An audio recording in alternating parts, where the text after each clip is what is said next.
Well, hello everyone. I'm the Nature Guy, and I'm here at the Nature Center this week. And I want to talk to you about a bird that doesn't live at Camp Ausable. It lives out on the ocean, actually the Southern Ocean. So in the Southern Hemisphere, there's a bird that spends most of his time just flying around in the oceans. And we call it a wandering albatross. And that's a big name for a very big bird. In fact, it has a wingspan from tip to tip of 12 feet. Measure that out sometime and take a look at it. 12 feet's a big bird. Now, I don't have at the Nature Center a wandering albatross, but I do have a black-footed albatross, which is smaller.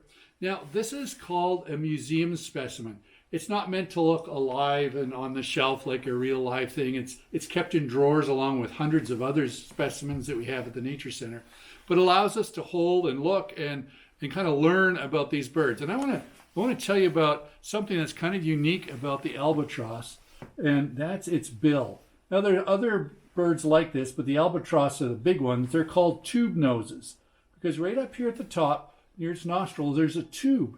And that tube comes from a salt gland.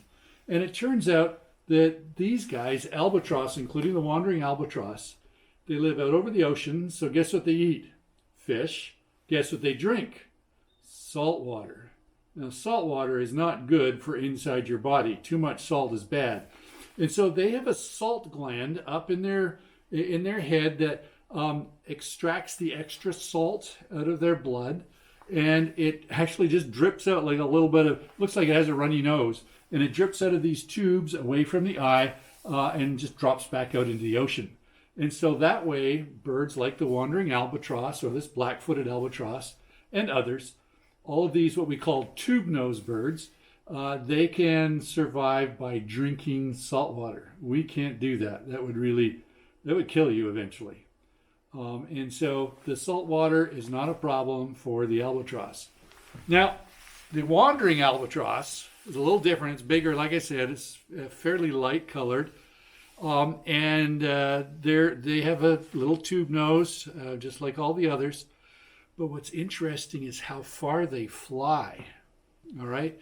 So they don't really migrate. Migration is usually a directed orientation from one place to another for better living conditions or food. They stay there for a while and they come back. Wandering albatross don't go and stay somewhere and then come back. They're just constantly on the move. And they fly around the southern oceans about 3 times a year. They go all the way around the earth. It's about 75,000 miles of flying, looking for food. Occasionally, they'll stop and swim a bit to rest. And once each year, they'll land on an island, either in Hawaii or some islands in Japan, and lay their eggs and raise babies. But for 11 months of the year, they're flying and flying and flying.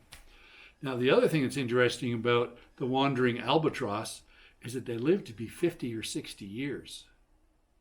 That's old for a bird, but these seabirds fly. They do a lot of flying in their lifetime. And someone figured it out and told me the other day that they fly enough around the southern oceans each year that if you added up all the miles that they fly, it would be the same as flying to the moon and back 7 times.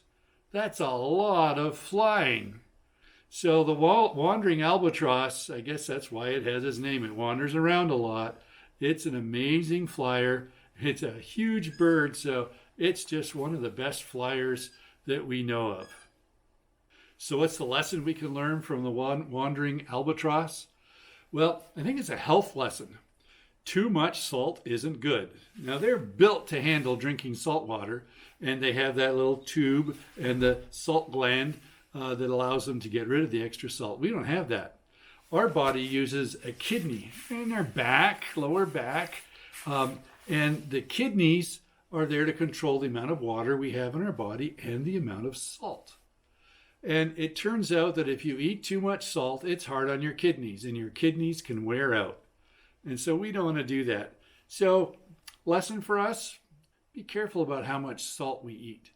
And it's not just the amount of salt we shake on, It's all the salt that's added into the foods that we eat. That's why eating some of the fruits and vegetables and not adding too much salt is a great way to go. So that's our lesson for today. Hope you have a good one. Bye now.